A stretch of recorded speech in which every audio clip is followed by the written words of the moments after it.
Grease Lightning is a 1996 Volkswagen Jetta with a strong 2-liter engine. I found this car on Craigslist and bought it for about $200, and I put about $700 worth of parts in it. So the brains of the operation here, we got a small little 2-liter engine manufactured by Volkswagen in Germany or Mexico, one of the two. And to start, we looked at the engine and it was kind of broken and run down, and I mean it didn't run and it wasn't air carried. So what we did is we started with changing the spark plugs and all this ignition part of it, but then we realized that the timing belt was shot. And if I get my cameraman here to take a look at the timing belt here, this is what the remains of it was. There's actually no teeth left on it, which is very bad if you want something to spin. You know, it's all cracked and broken. So we kill them over here and we put on a brand new timing belt, which is under this casing, tensioner, water pump down here, and thermostat to keep the radiator intact. We did a full transmission rebuild, which is down in this area. It's all under here. As well as we took the time to inspect each and every valve and piston gasket, made sure just mechanically this thing is beautiful. Here, let me give you a tune. So she starts up first time, and I mean, sounds like a Jetta. So yeah, I love this car to death, and it's been my pride and joy. As well as general maintenance to the engine and overhauling that, I took the time to sort of make her look a little nicer, and I powder coated each rim. So powder coating is harder than any paint on the face of the planet. That's because when you put it on, it's actually a powder like flour. And what happens is you bake it in an oven, and it melts and flows over the rim. I'll show some pictures in a second.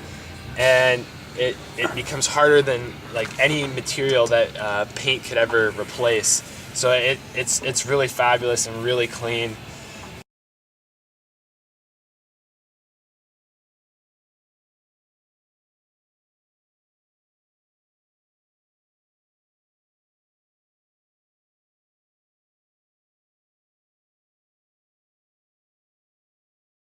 Hey, what's going on? Ah, booyah, baby! Woo! Woo! Yeah. He's gonna explain a little bit about the project as well as from my own words.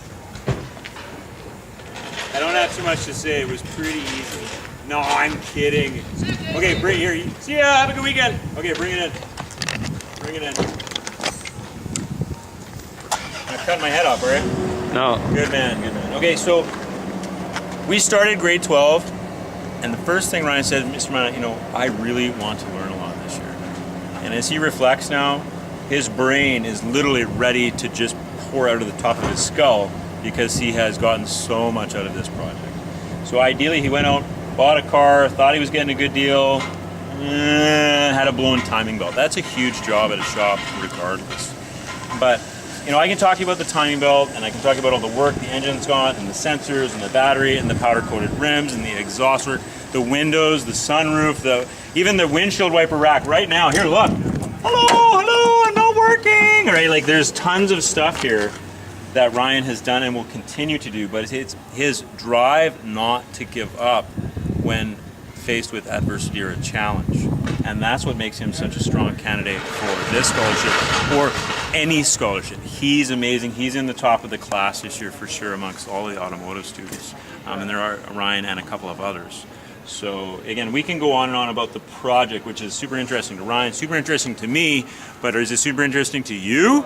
It might be, but that's not why we're here today. So other than that, you know, again, Ryan has put in the time, effort, determination, and energy, and really like long hours, like after school, long hours of hard work to see this project come to fruition. And now it is a good running, driving, safe car. And did he tell you he lost a tire on the freeway? Oops, that happens. There was a wheel bearing, right? Oh, this car has just been so many learning opportunities. And that's what we do here is a lot of project-based learning. We have a project, and and the students learn through all of the challenges. But it's not, you know, I'm just here to support, and the students need to be engaged in a project, and this has been such a great engagement tool for Ryan. So, and really he's been the most important part of the equation, is again that drive not to give up, where some students will just go, oh, you know what, I'm not going to give up. And Ryan's never done that, and I don't think he ever will. He's got some mad ability. So there you go. Doesn't happen without teachers like him. Yeah, I'm just a guy. Thanks, so there you go. Mr. Minot. Yeah, no worries. Yeah. Woo! All right, we're out of here. We're out of here. Have a good one.